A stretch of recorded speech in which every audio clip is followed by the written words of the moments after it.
बिस्मिल्लाहिर्रहमानिर्रहीम। शादी को सिर्फ 2 साल हुए थे, मगर लगता था जैसे सदियां बीत गई हों। शुरू में वो प्यार करने वाला शौहर था। मेरी जरा सी हंसी पर खुश होता, जरा सा रूठने पर मनाने चले आता। मैं खुद को खुश नसीब समझती थी, मगर जब मैंने हामला होने की खुशखबरी दी, उसके चेहरे पर मुस्कुराहट की जगह खामोशी आ गई। कुछ दिन उसने बातें कम कर दी और फिर एक दिन तंजिया लहजे में बोला, अब काम नहीं करोगी? खर्च आसमान से आएगा क्या? मैंने नरमी से कहा, तबीयत कमजोर है, थोड़ा आराम चाहती हूँ। वो हंसा, कमजोरी, औरतों का पुराना बहाना। वक्त गुजरता गया, मगर उसका गुस्सा बढ़ने लगा। कभी किसी बात पर प्लेट तोड़ देता, कभी देर से खाना रखने पर दरवाजा जोर से बंद कर देता। मैं हर रात दुआ मांगती, या अल्लाह कल का दिन बेहतर हो, मगर हर नया दिन कल से ज्यादा खौफनाक निकलता। एक दिन उसने मामूली बात पर मुझे धक्का दिया। मैं 6ठे महीने में थी। जोर से दीवार से जा टकराई। पेट में दर्द उठा, जैसे कोई चीज अंदर टूट गई हो। मैं फर्श पर गिरी रही, रोई, मुझे अस्पताल ले चलो, अल्लाह के वास्ते। मगर वो खड़ा रहा। कुछ लम्हों के बाद बोला, चलो बोझ खत्म हुआ। मैंने लरसती आवाज में कहा, ये बोझ नहीं, ये मेरा बच्चा था। मगर वो चला गया। कई दिन बिस्तर पर रही, ना दवा ना तसल्ली। सास बस इतना कहती, बेटी, मर्द जब बदल जाए, औरत का सबर ही उसका सहारा होता है। मैं सर हिला देती, मगर दिल के अंदर सब खत्म हो चुका था। एक रात मैंने ख्वाब देखा, मेरा बच्चा सामने खेल रहा है और वो दूर खड़ा मुस्कुरा रहा है। मैंने हाथ बढ़ाया, मगर धुंध ने सब छुपा लिया। आंख खोली तो वो सो रहा था, जैसे कुछ हुआ ही नहीं। अब मेरा दिन एक ही तरह गुजरता। सुबह नाश्ता, दोपहर खाना, शाम की गालियां, रात की खामोशी। कुछ दिन के बाद उसने मेरा फोन चार्ज होते देखा। उसमें मेरी पुरानी दोस्त का पैगाम आया था, कैसी हो? बस इतनी सी बात पर वो भड़क गया। तुम्हें शर्म नहीं आती? मैं घर में हूं और तुम दोस्तियों में लगी हो। मैंने समझाने की कोशिश की, वो सिर्फ खैरियत पूछ रही थी, मगर उसने फोन दीवार पर दे मारा। शीशा टूटा तो वो बोला, औरतों को जब आज़ादी मिलती है वो सर पर चढ़ जाती हैं। अब मेरी खामोशी ही उसकी जीत बन गई थी। कभी खाने पर एतराज, कभी सफाई पर। एक दिन बोला, ये दुपट्टा किसने दिया? मैंने कहा, अम्मी ने भेजा था। वो बोला, अब उन्हें कह दो, तुम्हारे रंग का अब मैं फैसला करूंगा। मैंने नजरें नीचे कर ली। एक दोपहर मोहल्ले की औरतें आई, किसी बच्चे की सालगिरह का दावतनामा देने। मैंने हल्की सी मुस्कुराहट के साथ बात की। तभी वो आ गया। उसने औरतों के सामने दरवाजा बंद किया और बोला, लोगों से हंसने की क्या जरूरत थी? मैंने कहा, बस दावत देनी थी। वो गुस्से से बोला, बस तुम्हें मर्दों के सामने मुस्कुराने का बहाना चाहिए। मैं कांप गई। वो अंदर गया और दरवाजा जोर से बंद कर दिया। देर तक चीजों के गिरने की आवाजें आती रही। शाम को मैंने उसके कपड़े तय किए। जेब में डॉक्टर का कार्ड मिला। पूछा तो चीख कर बोला, जेब क्यों टटोलती हो? अब मुझ पर भी शक करने लगी हो? मैंने आहिस्ता से कहा, बस सफाई कर रही थी। वो बोला, झूठ मत बोलो, औरतों को बस खोजने की आदत होती है। फिर 3 दिन उसने मुझसे बात न की। घर में सिर्फ हुक्म चलते, चाय लाओ, पानी दो, कपड़े धो, और मैं करती रही। वो दिन बहुत भारी था। सुबह से सास की तबीयत बिगड़ गई थी, सांस फूल रही थी, बुखार चढ़ा हुआ था। मैंने उनके माथे पर ठंडी पट्टी रखी, दवा दी। शौहर घर आया तो चेहरे पर फिक्र के बजाय झुंझुलाहट थी। ये कब ठीक होंगी? हर महीने दवा का खर्च अलग। मैंने आहिस्ता से कहा, अगर आप इजाजत दें तो मैं अपना जेवर बेच देती हूँ, इलाज करा लेते हैं। वो कुछ देर खामोश रहा, फिर बोला, इससे क्या फर्क पड़ेगा? थोड़े पैसों से क्या इलाज होगा? दोपहर को वो दफ्तर गया। शाम को लौटा तो बोला, कल बॉस के घर जाना है, वो कोई काम देंगे, पैसे मिल जाएंगे। मैंने हैरान होकर कहा, मैं क्यों जाऊं वहां? वो बोला, ज्यादा मत सोचो, ये मौका है, जो मिल रहा है ले लो।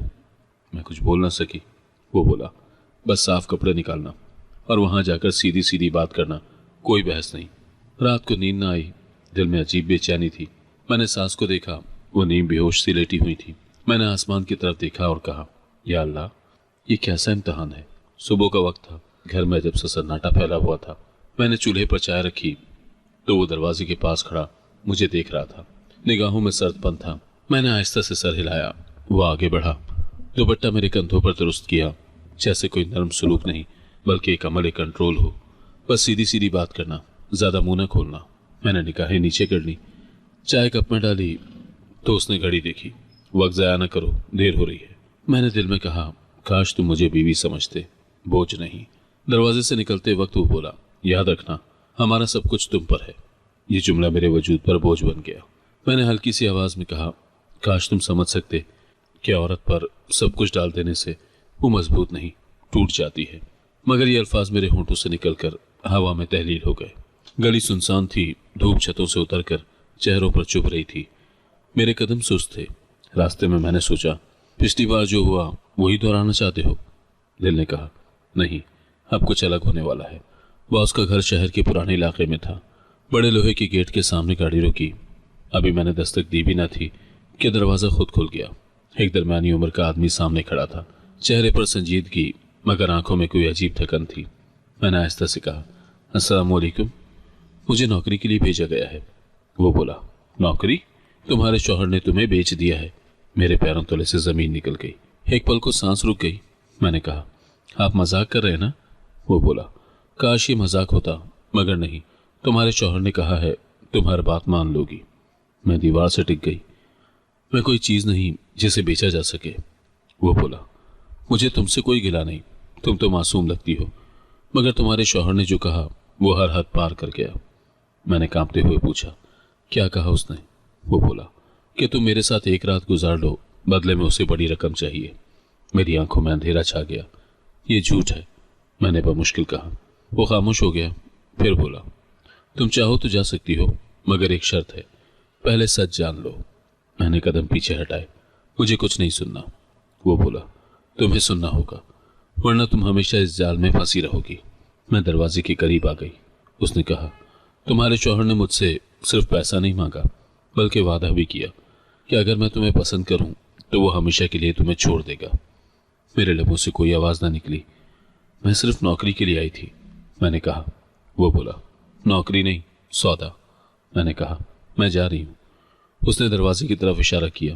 जा सकती हो, मगर याद रखो, बाहर वही खड़ा है जो तुम्हें यहां लाया है। मैंने चौंक कर देखा, खिड़की से बाहर झांका।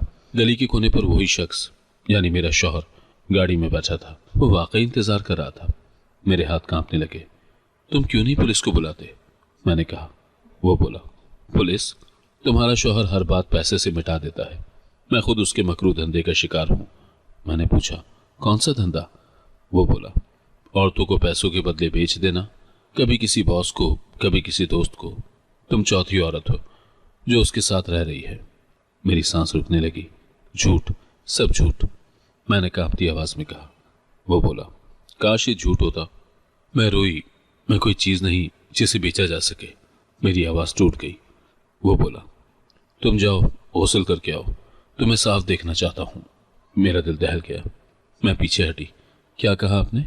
वो बोला, डरने की जरूरत नहीं, जो गंदगी तुम्हारे शौहर ने तुम पर छोड़ी है वो धोना जरूरी है। मैं लरसती हुई गौसल खाने की तरफ गई। कदम भारी हो रहे थे। हर सांस जैसे जिस्म से निकाल रही थी। दरवाजा बंद किया, नल खोला। पानी ठंडा था, मगर दिल में आग थी। मैंने हाथ उठाए और वजू किया। दिल से दुआ निकली, या अल्लाह, मेरी हिफाजत कर, मुझे किसी इम्तिहान में रुसवा न कर। मैंने चेहरे पर पानी डाला, आंखों से आंसू बह निकले। मैंने आसमान की सिमत देखा, जैसे छत के पार रब मुझे सुन रहा हो। जब मैं बाहर आई तो कमरा नीम अंधेरे में डूबा हुआ था। वो मुसल्ले पर सजदे में झुका हुआ था। कमरा इतना खामोश कि घड़ी की सुइयां भी रुकती महसूस हुई। मैं रुक गई। दिल धड़कने लगा। ये क्या हो रहा है? मैंने खुद से कहा। चंद लम्हे के बाद उसने सजदे से सर उठाया। चेहरा पसीने से तर था, आंखें बंद थी। मैंने आहिस्ता से कहा, आप? वो बोला, तुम्हें देखकर मुझे अपने रब की याद आ गई। मैंने सोचा था गुनाह करूंगा, मगर तुम्हारे खौफजदा चेहरे ने मुझे इंसान बना दिया। मैं साकत खड़ी रही। वो बोला, तुम्हारे शौहर ने तुम्हें बेचकर समझा कि मैं खरीद दूंगा, मगर मैंने सजदे में वादा किया है कि तुम्हें कोई नुकसान नहीं पहुंचाऊंगा। मेरी सांस रुक गई। तो आपने मुझे यहां क्यों बुलाया? वो बोला, ताकि तुम जान सको कि दुनिया में अभी भी कुछ लोग गुनाह से डरते हैं। मैं रोने लगी। मैंने सोचा था सब मर्द एक जैसे हैं। वो बोला, नहीं, सब नहीं, कुछ अभी तक शर्म रखते हैं। कमरे में खामोशी फैल गई। दूर अजान की आवाज गूंजी। उसने कहा, यह नमाज मुझे बख्शिश नहीं, सुकून दे गई है। मैंने आहिस्ता से कहा, मुझे जाना है। वो बोला, जा सकती हो, मगर एक बात याद रखना, तुम जिस रास्ते पर निकली हो वो आसान नहीं है।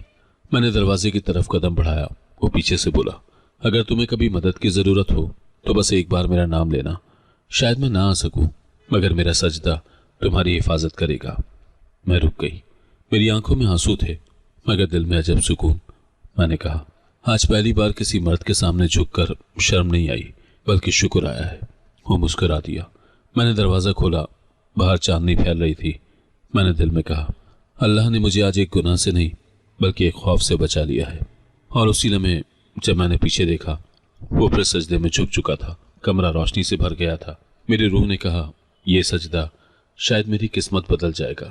मैं घर लौटी तो वो दरवाजे पर खड़ा था, चेहरा तनाव से भरा हुआ, आंखों में शक और गुस्सा, जैसे किसी ने उसे भड़का दिया हो। पैसे कहाँ हैं? उसने तेज लहजे में पूछा। मैंने नजरें नीची करके आहिस्ता से कहा, नहीं मिले। वो आगे बढ़ा, कंधे पर हाथ रखा और धक्का दिया। तुमने सब बिगाड़ दिया। मैंने तुम पर भरोसा किया था। मैंने कुछ न कहा, बस खामोश खड़ी रही। कमरे में सास की खांसी की आवाज आई तो वो झुंझुला कर बोला, अब ये भी मर जाए तो सुकून आए। मैं चौंक गई। ऐसी बात मत करे, वो बीमार हैं। वो बोला, बीमारी? तुम दोनों एक जैसी हो, बस मुसीबत हो। मैं चुप रही। रात को खाने के दौरान वो मुसलसल सिगरेट पीता रहा। धुआं पूरे कमरे में फैल गया। मैंने प्लेट आगे बढ़ाई तो उसने हाथ से धक्का दे दिया। सालन जमीन पर गिर गया। अब यही रह गया है तुम्हारे काम का अंजाम। तुम्हारे जैसी औरतें बस दूसरों के पैसों पर पलती हैं। मैंने कांपते हुए कहा, मैंने कभी किसी से कुछ नहीं मांगा। वो हंसा, नहीं मांगा? आज जो गई थी वो भी तो भीख मांगने। मैंने सर झुकाया। मैं वहां अपनी इज्जत बचाने गई थी, भीख मांगने नहीं। वो चौंक कर बोला, इज्जत? तुम्हारे जैसे लोग इज्जत का लफ्ज मुंह से कैसे निकालते हैं? मैं उठकर बर्तन समेटने लगी। वो मेरे पीछे आया, कुर्सी को ठोकर मारी। मेरे सामने ऐसे मत चलो जैसे कोई मजलूम हो। मैं जानता हूं तुम अंदर से कैसी हो। मैंने आहिस्ता से कहा, आप जितना चाहें इल्जाम दे लें, सच नहीं बदलता। वो भड़क गया, मेरे बाजू को झटके से पकड़ा। तुम औरत हो, मेरी मर्जी के बगैर सांस भी नहीं ले सकती। उसकी गिरफ्त इतनी सख्त थी कि मेरी कलाई सुर्ख हो गई। मैंने कहा, छोड़ दो मुझे। वो बोला, जब तक मेरी बात ना मानो छोड़ूंगा नहीं। कल फिर जाना है और बहाने नहीं। मैं चीखी, मैं नहीं जाऊंगी, कुछ भी हो जाए मैं नहीं जाऊंगी। उसने धक्का दिया। मैं फर्श पर गिर गई। चेहरा ठंडी जमीन से लगा, जिस्म कांपने लगा। सास दरवाजे पर आ गई। बेटा बस कर दो। वो बोला, आप बीच में मत आए, यही औरत है जिसने मेरा जीना हराम किया है। वो पलटा और कमरे का दरवाजा बंद करके बाहर चला गया। मैं जमीन पर पड़ी रही। सास मेरे करीब आई। उन्होंने मेरा हाथ पकड़ा। बेटी, मैंने सब देखा, उसका जुल्म बढ़ता जा रहा है। मैंने आहिस्ता से कहा, अम्मा अब दिल थक गया है। उन्होंने आहिस्ता से कहा, अल्लाह के घर देर है अंधेर नहीं। अगली सुबह उसने जैसे कुछ हुआ ही ना हो कमीज इस्त्री करते हुए कहा, तुम कल वाली बात भूल गई ना? तैयार है ना? मैंने कोई जवाब नहीं दिया। उसने कहा, बेहतर है चुप रहो वरना फिर वही अंजाम होगा। मैंने बावर्ची खाने में जाकर पानी पिया। होंठ खुश थे। दिल में फैसला बनने लगा। दोपहर को वो दफ्तर गया तो दरवाजे पर पड़ोसी की दस्तक हुई। बाजी, ये पार्सल आया है आपके शौहर के नाम। मैंने दस्तखत करके अंदर रखा। लिफाफा फटा हुआ था। अंदर एक रसीद थी, उधार रकम, 2 दिन में वापस करना वरना पुलिस केस होगा। मेरे हाथ कांपने लगे। मैं समझ गई कि वो किस दलदल में फंस चुका है। वो पैसे के लिए किसी भी हद तक जा सकता है। रात को आया तो बोला, खाना कहाँ है? मैंने प्लेट रखी। वो खाता रहा और साथ साथ बोला, तुम्हारे बस की बात नहीं, मैं कल खुद बात करूंगा, तुम बस खामोश रहना। मैंने दिल में कहा, अब नहीं, अब खामोशी मेरा गुनाह बन जाएगी। अगले दिन उसने फिर वही कहा, दोबारा जाओ, इस बार बहाने नहीं। मैंने नजरें उठाकर कहा, मैं नहीं जाऊंगी। वो छिटक गया। क्या कहा तुमने? मैंने कहा, नहीं जाऊंगी, मर जाऊंगी मगर नहीं। वो तेजी से आगे बढ़ा, मेरा बाजू मरोड़ दिया। दर्द से चीख निकली, याद रखो तुम्हारे जैसे लोग मर्द के रहम पर जिंदा रहते हैं। मैंने कहा, रहम नहीं, जुल्म पर जी रही हूं। वो चीखा, बस जबान बंद कर। मैंने पहली बार उसकी आंखों में देखा। तुम्हारे अंदर का इंसान मर चुका है, अब जो बाकी है वो दरिंदा है। उसने मेरे मुंह पर थप्पड़ मारा। मैं फर्श पर गिरी। आंखों के सामने अंधेरा छा गया। सास कमरे के दरवाजे पर खड़ी कांप रही थी। बस करो, तुम्हें शर्म नहीं आती? वो बोला, आपके जमाने की औरतें चुप रहती थी, ये नहीं। मैंने बमुश्किल उठकर कहा, आप सही कह रहे हैं, मैं अब चुप नहीं रहूंगी। वो ठिठक गया, क्या करोगी? मैंने कहा, जो करना चाहिए वो ही।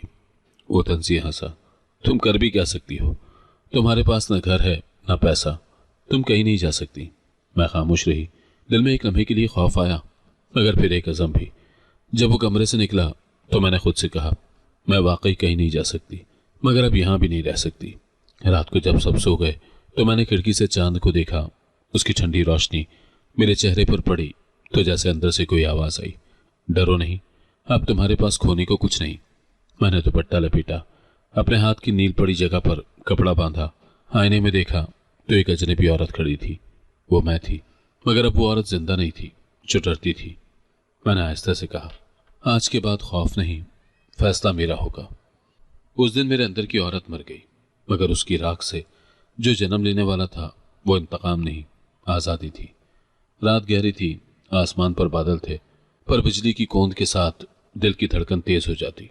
मैंने छोटा सा बैग उठाया, चंद कपड़े, कुछ पैसे और निकाहनामा। बाकी सब कुछ पीछे छोड़ने का वक्त आ गया था। कमरे में सास सो रही थी। मैंने उनके पांव चूमे। माफ करना अम्मा, मैं अब मजीद नहीं सह सकती। उन्होंने हल्की सी हरकत की, मगर शायद सुन न सकी। मैंने दरवाज़ा आहिस्ता से खोला। गली में खामोशी थी, हवा में नमी थी, बादलों के दरमियान चांद छुप रहा था। मैंने दुपट्टा सर पर लपेटा और बाहर निकल गई। घर से निकलते ही दिल में एक लम्हे के लिए खौफ आया, कहीं वो जाग ना जाए, मगर फिर कदम खुद ब खुद तेज हो गए। मैं भागती गई, पहले गली, फिर मेन सड़क। हर मोड़ पर लगता कोई पीछा कर रहा है, मगर मैं रुकी नहीं। रास्ते में एक टैक्सी गुजरी।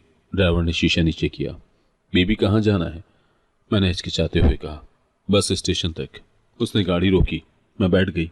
दिल जोर से धड़क रहा था। वो बोला, अकेली हो? रात का वक्त है, खतरा है। मैंने कहा, डरने की आदत नहीं रही। उसने अजीब नजरों से देखा, मगर खामोश रहा। स्टेशन पर उतारा। मैंने पैसे दिए। उसने कहा, बाकी बाद में दे देना, लगता है बहुत भाग रही हो किसी से। मैंने सिर्फ सर हिलाया। स्टेशन वीरान था। 2-3 लोग बेंचों पर सो रहे थे। मैं एक कोने में जाकर बैठ गई, बैग घुटनों के बीच रखा, निकाहनामा खोला, दस्तखतों पर उंगली फेरी। ये नाम मेरी कैद थी, अब नहीं। मैंने कागज तय करके बैग में रखा। बाहर बिजली चमकी, बारिश की बूंदें गिरने लगी। मैंने ऊपर देखा, आसमान जैसे मेरे आंसुओं का अक्स था। नया शहर, नया माहौल, नया खौफ। मैं एक अजनबी गली में पहुंची, जहां दीवारों पर पुराने इश्तहार चिपके हुए थे। खिड़कियां टूटी हुई थी और हवा में तंगदस्ती की खुशबू बसी थी। एक औरत ने मेरा बैग देखा और पूछा, बीबी, रहने के लिए जगह ढूंढ रही हो? मैंने सर हिलाया। उसने कहा, ये सामने कमरा खाली है, किराया ज्यादा नहीं, बस बिजली कभी कभार चली जाती है। मैंने बटुआ खोला, चंद 100 रियाल बाकी थे। मैंने आहिस्ता से कहा, बस 1 माह के लिए दे सकती हो? वो बोली, पहला महीना रह लो, बाद में जो बने दे देना। कमरा छोटा था, मगर पनाह की तरह लगा। फर्श पर पुराना चटाई का टुकड़ा, एक दराज और एक टूटी खिड़की जिसमें धूप की लकीर अंदर आई थी। मैंने चादर बिछाई और बैठ गई। दिल ने कहा, यहाँ कोई तुम्हें धक्का नहीं देगा, बस जिंदगी धीरे धीरे चलेगी। अगली सुबह बाजार गई। एक दुकान पर बोर्ड लगा था, सिलाई मशीन दस्तयाब है, किराए पर भी। मैं अंदर गई। एक बूढ़ा शख्स बैठा था। मैंने कहा, मुझे सिलाई आती है, काम चाहिए। उसने मुझे ऊपर से नीचे तक देखा, फिर बोला, काम तो है, मगर वक्त पर देना होगा। मैंने कहा, वक्त पर कर दूंगी। उसने पुरानी मशीन दिखाई, ये ले जाओ, कपड़े कल वापस कर देना। मैंने काम शुरू कर दिया। धागे की आवाज, सुई का चलना और कपड़े के टुकड़ों में जिंदगी का बोझ छुपाना। शाम को जब काम खत्म करती तो हाथों पर छाले होते, मगर दिल में एक सुकून कि अब मैं किसी के रहम की मोहताज नहीं। पहले हफ्ते की कमाई बस इतनी थी कि किराया अदा हो जाए और कुछ दाल चावल आ जाए, लेकिन दिल मुतमईन था। गली के लोग मुझे अजीब नजरों से देखते। कुछ औरतें चुपके से पूछती, बेबी कहाँ से आई हो? मैं कहती, पुराना शहर छोड़ आई हूँ। वो हंसती, यहाँ सब पुराने शहर छोड़ कर आते हैं, मगर कहानी कोई नहीं बताता। एक दिन एक लड़की आई। उसने कहा, मेरी माँ कह रही थी आपसे सिलाई सीख लूँ। मैंने उसे अंदर बुलाया।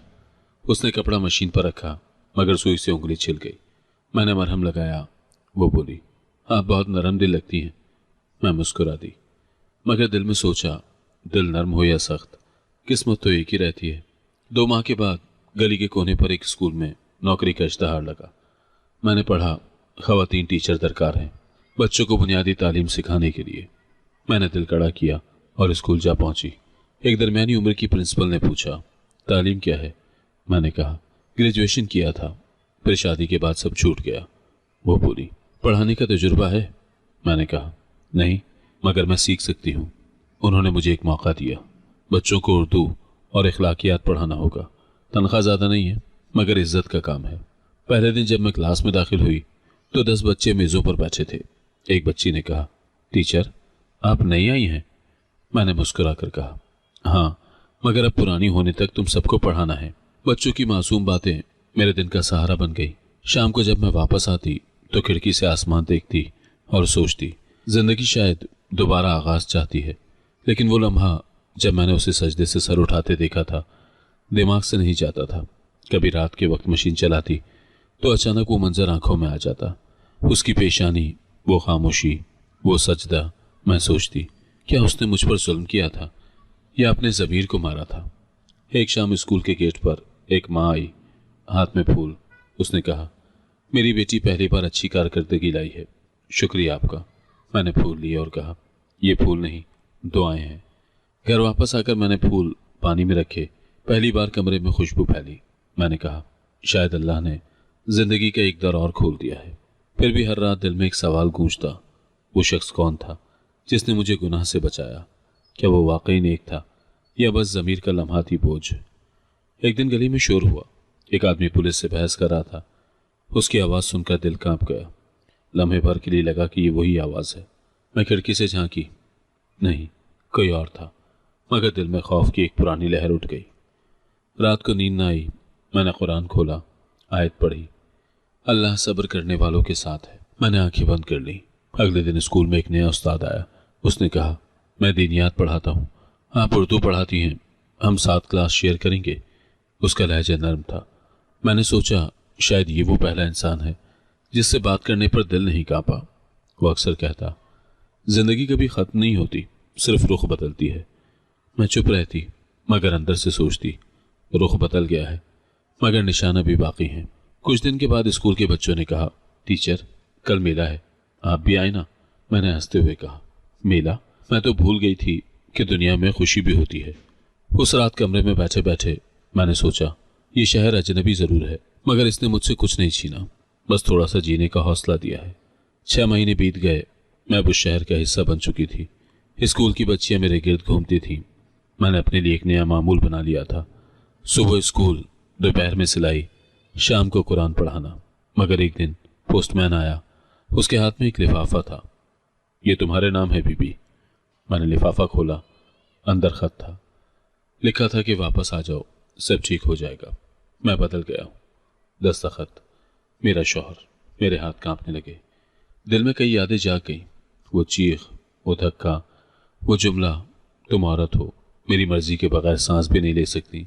मैंने खत तय किया, अलमारी में रख दिया। शाम को स्कूल गई, मगर जहन बोझल था। प्रिंसिपल ने पूछा, सब ठीक है? मैंने कहा, हाँ, बस ज़रा सी थकी हुई हूँ। रात को जब सब सो गए, मैंने खत दोबारा निकाला, बार बार पढ़ा। बदल गया हूँ, ये एक जुमला कितनी आसानी से लिख दिया था, मगर बदलने के लिए कितने आंसू चाहिए होते हैं, ये शायद वो नहीं जानता। मैंने दूसरे दिन एक वकील औरत से मुलाकात की। दफ्तर छोटा मगर साफ सुथरा था। उसने कहा, आप खुला चाहती हैं? मैंने सर हिलाया। उसने पूछा, वजह लिखी है? मैंने कहा, वजह जुल्म की गिनती मुमकिन नहीं। उसने मुस्कुराकर फॉर्म निकाला। ये दस्तखत करें, बाकी मैं संभाल लूंगी। मैंने कलम पकड़ा, हाथ कांपे। एक लम्हे के लिए आंखों में वो दिन आया जब निकाहनामे पर दस्तखत किए थे। आज फिर वही कलम था, मगर नतीजा उलट। एक ने कैद दी थी, दूसरा आज़ादी दे रहा था। अदालत के दिन मैं खामोश बैठी रही। जज ने कागजात देखे। आपको यकीन है कि आप यही चाहती हैं? मैंने कहा, जी, अब यही सुकून है। हुक्मनामा जारी हुआ। वकील ने मुस्कुराकर कहा, अब आप आज़ाद हैं। मैं बाहर निकली। आसमान पर हल्के बादल थे। हवा चली तो दुपट्टा उड़ गया। मैंने उसे संभाला, मगर दिल ने कहा, अब किसी के लिए संभालना नहीं, बस खुद के लिए। मैं घर पहुंची। आईने में खुद को देखा। चेहरा दुबला, मगर आंखों में रोशनी। मैंने खुद से कहा, मैं कमज़ोर ज़रूर हूँ, मगर आज़ाद हूँ। पड़ोस की औरत आई, बाजी, अदालत गई थी? मैंने कहा, हाँ, जिंदगी का फैसला लेने। वो बोली, अकेली औरत के लिए दुनिया आसान नहीं। मैंने कहा, हाँ, मगर कैद से बेहतर है। 5 साल गुजर गए थे। अब मैं उस स्कूल का मुस्तकिल हिस्सा बन चुकी थी। बच्चे मुझे मिस रेहाना कहकर पुकारते थे और मेरे लिए यही नाम नई जिंदगी की पहचान बन गया था। स्कूल में उस साल फंड रेजिंग मुहिम चल रही थी। प्रिंसिपल ने कहा, रेहाना, तुम जिम्मेदार रहोगी। कुछ बड़े इदारों से मदद हासिल करनी है। मैंने फाइल संभाली और शहर के चंद मशहूर घरों के पते लिख लिए। उनमें एक बड़ा बंगला भी शामिल था जिसका नाम सुनकर दिल हल्का सा धड़का, मगर मैंने तवज्जो न दी। दोपहर के वक्त जब मैं रक्शे से उतरी, सामने वही बंगला था, बुलंद दीवारें, गेट के सामने सिक्योरिटी गार्ड। मैंने सांस ली, खुद को संभाला और गेट पर बेल बजाई। दरवाजा खुला और वही चेहरा, बॉस। वक्त जैसे रुक गया, सांस अटक गई। सामने वही इंसान था जिसने एक दिन मेरे ज़मीर को मौत से बचाया था। अब उसके चेहरे पर वक्त के निशान थे, मगर वक़ार पहले से ज्यादा। उसने चंद लम्हे मुझे देखा, फिर हल्की सी मुस्कुराहट के साथ कहा, याद है तुमने मुझे जिंदगी दी थी। मैं चंद लम्हों तक बोल ही न सकी, सिर्फ इतना कहा, आप? वो बोला, अंदर आओ, बात करनी है। मैंने कदम बढ़ाए, मगर दिल के अंदर पुराने लम्हे जाग उठे। दरवाजे से गुजरते हुए लगा जैसे वक्त की लकीर पार कर रही हूं। बड़े हॉल में नरमी से रोशनी फैली थी, किताबों से भरी अलमारियां, दीवारों पर खत्ताती के फ्रेम। वो सामने सोफे पर बैठा, मैंने फाइल मेज पर रखी। मैं स्कूल के बच्चों के लिए फंड लेने आई हूँ। वो बोला, मैं जानता हूँ, पर हैरान हूँ कि किस्मत ने हमें दोबारा मिला दिया। मैंने नजरें नीचे कर ली। जिंदगी छोटी है मगर हैरतें बड़ी। उसने फाइल खोली, चंद कागज देखे, फिर बोला, अब भी वैसी ही हो, मगर आंखों में ठहराव आ गया है। मैंने खुश्क लहजे में कहा, जिंदगी ने ठहरा दिया। वो बोला, बैठो, चाय पियो, तुम्हारे आने पर घर में अजब सुकून महसूस हो रहा है। मैंने कुर्सी संभाली। उसने मुलाजिम को आवाज दी, 2 चाय ले आओ, एक बगैर चीनी की। कुछ लम्हे खामोशी में गुजर गए। उसने बात शुरू की, मैं कई बार सोचता था तुम कहाँ चली गई। उस दिन के बाद तुम्हारा कोई पता नहीं चला। मैंने कहा, मैंने सब पीछे छोड़ दिया, बस इतना याद है कि उस दिन अगर आपका ज़मीर जिंदा ना होता तो मेरा वजूद ख़त्म हो जाता। वो बोला, शायद वो लम्हा मेरी ज़िंदगी का मोड़ था। उसके बाद मैंने सब छोड़ दिया, कारोबार, महफिलें, गलत रिश्ते। मैंने हैरत से पूछा, सब छोड़ दिया? क्यों? वो मुस्कुराया, क्योंकि जब कोई औरत खौफ में भी अपनी इज्जत बचा ले तो मर्द का गुरूर ज़मीन में दफन हो जाता है। मैंने उस दिन समझा कि गुनाह करने से पहले इंसान मर जाता है। मुलाजिम चाय रख गया, खुशबू फैली, मगर मेरे हाथ कांप रहे थे। मैंने कब थामा। उसने पूछा, अब कहाँ रहती हो? मैंने कहा, यहीं करीब स्कूल में, बच्चों को पढ़ाती हूँ। जिंदगी मामूली है मगर सुकून वाली। वो बोला, सुकून वो दौलत है जो सबसे कीमती है। मैंने कहा, अब यही दौलत संभाल रखी है। चंद लम्हे खामोशी तारी रही, फिर उसने पूछा, तुम्हारे शौहर का क्या हुआ? मैंने चाय का घूंट लिया। अब मेरा कोई शौहर नहीं, अदालत ने फैसला सुना दिया और जिंदगी ने नया दरवाज़ा खोल दिया। वो बोला, मैंने सुना था वो आदमी जेल गया था किसी माली धोखे के केस में। शायद किस्मत ने खुद हिसाब दे दिया। मैंने नजर चुरा ली। अल्लाह के निज़ाम देर से ही सही मगर चलता ज़रूर है। वो मुस्कुराया, तुम अब भी वैसी बातें करती हो जैसे उस दिन, बस एक फ़र्क है, अब तुम्हारे लहजे में खौफ नहीं। मैंने कहा, खौफ खत्म नहीं हुआ, बस मैंने उसे पहचानना सीख लिया है। वो बोला, मैं तुम्हें कुछ दिखाना चाहता हूँ। वो उठा, एक अलमारी खोली, अंदर से पुराना मुसल्ला निकाला। याद है ये? मैंने चौंक कर देखा। ये वही मुसल्ला? वो बोला, हाँ वही। मैंने इसे हमेशा अपने साथ रखा। जब भी जिंदगी कमज़ोर करती मैं इसी पर सजदा करता। तुम्हारे आने से पहले भी मैं इसी पर बैठा था। मैंने दिल ही दिल में कहा, यही मुसल्ला मेरी निजात का गवाह है। उसने कहा, मैं अब एक फलाही इदारा चलाता हूँ औरतों के लिए जो तशद्दुद का शिकार होती हैं। शायद ये मेरी तौबा का पहला हिस्सा था। मैंने हैरत से कहा, आपने बदल कर वाकई दूसरों को बचाना शुरू किया? वो बोला, हाँ, और आज जब तुम स्कूल के लिए फंड लेने आई हो मुझे लगा जैसे मेरी आजमाइश वापस आ गई हो। मैंने कहा, कैसी आजमाइश? वो बोला, इस बार मुझे साबित करना है कि मेरा सजदा सच था। मैं तुम्हारी मदद करना चाहता हूँ बगैर किसी हिसाब के। मैंने आहिस्ता से कहा, हमें सिर्फ स्कूल के लिए मदद चाहिए, मेरे लिए नहीं। वो बोला, मैं जानता हूँ, मगर तुम्हारी इज्जत मेरी दुआ बन गई है। उसके अल्फाज कमरे में गूंज गए। मैंने चाय ख़त्म की, फाइल बंद की। मैं इजाज़त लूँ? वो बोला, नहीं, अभी नहीं। एक वादा करो। मैं रुकी। कौन सा वादा? वो बोला, अब अपनी जिंदगी को छुपाओगी नहीं। तुम्हें अपने बच्चों की तरह लड़कियों के लिए जीना है, ताकि कोई औरत फिर इस खौफ से ना गुजरे। मैंने कहा, मैं वादा करती हूँ। वो बोला, कल स्कूल आओ, बच्चों के लिए किताबें और चंदा खुद दूंगा। मैंने सर हिलाया, दरवाजे की तरफ बढ़ने लगी। उसने पुकारा, रेहाना। मैं मुड़ी। वो बोला, तुमने उस दिन मुझे जिंदगी दी थी, आज शायद तुम मेरी रूह को ईमान दे गई हो। मैं कुछ कहे बगैर मुस्कुरा दी। दरवाजे से बाहर निकली तो शाम के साए लंबे हो रहे थे। मैंने आसमान की तरफ देखा और दिल में कहा, या अल्लाह, शायद सजदे का असर अभी बाकी है। मैं अगले दिन स्कूल पहुंची तो प्रिंसिपल ने बताया, आज वो बिजनेसमैन आ रहे हैं जिनसे तुमने फंड की बात की थी। मैंने फाइल संभाली। दोपहर के वक्त वो आ गया। बच्चों ने खुशी से तालियां बजाई। उसने मुस्कुराकर कहा, ये बच्चे तुम्हारा फख्र है। मैंने शुक्रिया अदा किया।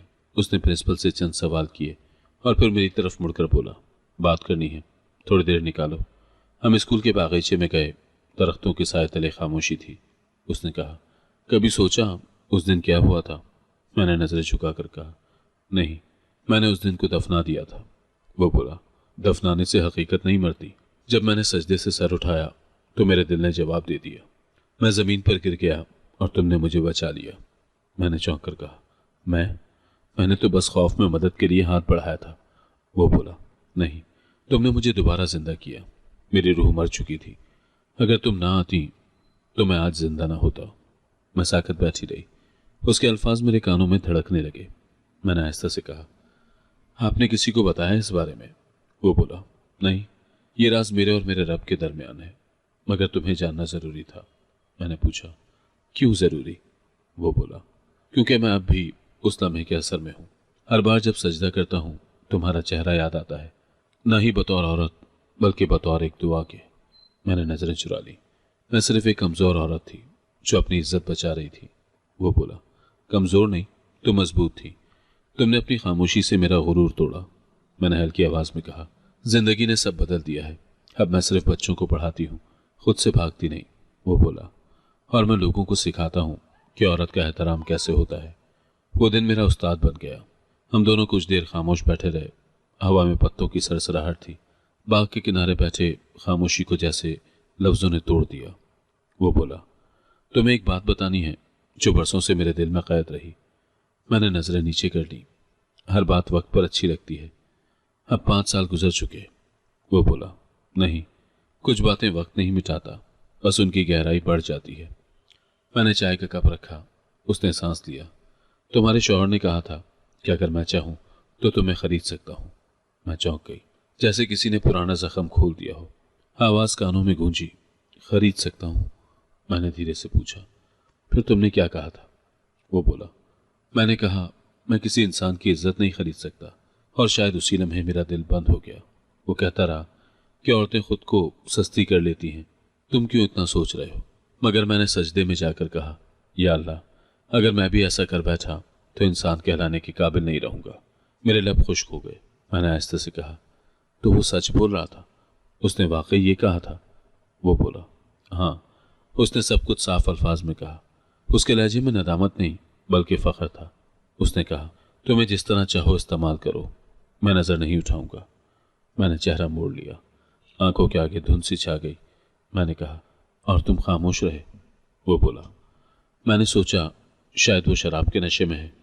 मगर अगले दिन वो खुद मेरे दफ्तर आया। उसके हाथ में रसीद थी। मुझसे एडवांस मांगा। कहने लगा, तुमने कल वादा किया था ना, अब पैसे दो। मैंने हैरत से कहा, एडवांस? वो बोला, हाँ, वो तुम्हारी कीमत मांग रहा था। मैंने उसे उस वक्त रोका। कहा, तुम्हारी बीवी कोई चीज नहीं। उसने हंसकर कहा, चीज नहीं, मौका है। और उसी लम्हे मुझे लगा कि मेरा दिल रुक गया। मेरी सांस जैसे किसी ने थाम ली। मैं दफ्तर से सीधा घर आया, वजू किया और सजदे में गिर गया। मैंने दिल पर हाथ रखा। तुमने सजदे में क्या मांगा था? वो बोला, रहमत। और तुम मेरे लिए वही रहमत बन गई। मेरे हाथ कपकपा गए। मैं? वो बोला, हाँ, तुम।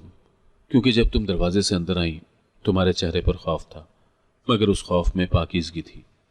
तुमने मेरी नज़रों को झुकने पर मजबूर कर दिया। मुझे लगा अल्लाह ने मेरी दुआ सुन ली। तुम मेरे लिए निशानी बन गई कि इंसानियत अब भी जिंदा है। मैंने सर झुका लिया। ये सब कहकर तुम क्या साबित करना चाहते हो? वो बोला, कुछ नहीं, बस वो बोझ उतारना चाहता हूँ जो बरसों से सीने पर है। हर बार जब मस्जिद में जाता तुम्हारा चेहरा याद आता। मैं सोचता मैं जिंदा हूँ क्योंकि एक औरत ने मेरा ज़मीर जगाया। वक्त गुजर चुका है, शायद हम दोनों को माजी दफना देना चाहिए। वो बोला, तुम ठीक कहती हो, मगर कुछ कब्रें दिल में बनती हैं जिन पर मिट्टी नहीं डाली जा सकती। हवा के झोंके से दरख्त के पत्ते हिले। उसने कुर्सी से टेक लगाकर कहा, मैंने तुम्हारे जाने के बाद सब कुछ बदल दिया। घर, कारोबार, महफिलें। मैंने औरतों के लिए एक इदारा कायम किया, रहमत हाउस। वहाँ वो औरतें आती हैं जो जुल्म से बचकर निकलती हैं। मैं हर नई औरत को देखकर तुम्हें याद करता हूँ। मैंने हैरत से कहा, रहमत हाउस ये तुमने बनाया? वो बोला, हाँ, क्योंकि रहमत तुम थी और वो सजदा तुम्हारी कहानी का पहला सफ़ा था। मैं चाहता हूँ तुम वहाँ आओ, उन औरतों को पढ़ाओ। मैंने धीरे से कहा, मैं स्कूल छोड़ नहीं सकती, बच्चे हैं। वो बोला, नहीं, इन्हें भी साथ लाओ। वहाँ एक नया तालीमी शोबा बन रहा है, तुम उसकी सरबराही करो। मैं चंद लम्हे खामोश रही। 5 साल बाद तुम फिर मेरी जिंदगी में दाखिल होकर मुझे बदलना चाहते हो? वो बोला, नहीं, सिर्फ वो हक वापस देना चाहता हूँ जो तुम्हें मिला नहीं। तुम्हें इज्जत के साथ जीना चाहिए। मैंने कहा, मुझे अब इज्जत किसी से नहीं चाहिए, मैंने खुद हासिल की है। वो मुस्कुरा दिया, तब तो तुम मुझे हरा दोगी, क्योंकि मैं अभी भी सजदे में उसी रहमत के लिए दुआ करता हूँ। मैंने निगाहें चुरा ली। तुम बदल गए हो। वो बोला, नहीं, मैं वही हूँ, बस पहचान बदल गई है। अब मुझे एहसास है कि इज्जत देना ताकत है, लेना नहीं। मैंने कहा, फिर तुमने मुझे क्यों बुलाया? अगर तुमने सब सच मान लिया तो अब मुझे देखने की ज़रूरत क्या थी? वो बोला, क्योंकि तुम्हें बताना था कि वो दिन मेरे मरने का दिन नहीं था, वो मेरा जन्म था। मेरे होठों पर कपकपाहट आई। और मेरा? वो बोला, तुम्हारा दिन तो वो था जब तुमने इनकार किया। तुमने अपनी रूह बचाई और मेरी रूह को भी बचा लिया। मैंने आहिस्ता से कहा, अल्लाह ने शायद उसी लम्हे हमें 2 अलग रास्ते दिए, मगर एक ही दुआ के साए में रखा। वो बोला, मैं अब हर औरत के लिए वही सजदा दोहराता हूँ कि कभी किसी को बेचा ना जाए, कभी कोई अपनी इज्जत ना हारे। मैंने कहा, दुनिया बदलने के लिए सिर्फ नीयत काफ़ी नहीं होती, हिम्मत चाहिए। वो बोला, हाँ, और वो हिम्मत तुमने सिखाई। कुछ देर के लिए फिजा खामोश रही। मैं उठकर जाने लगी। मैं दरवाजे की तरफ बढ़ी। उसने पीछे से कहा, रेहाना। मैं रुकी। वो बोला, मैंने उस दिन रहमत मांगी थी और तुम मेरे लिए वही रहमत बन गई। मैंने धीरे से कहा, और तुम वो गुनाह बने जिसने मुझे नेकी की राह दिखाई। दोनों के दरमियान खामोशी फैल गई, वो खामोशी जो एतराफ से ज़्यादा ताकत रखती थी।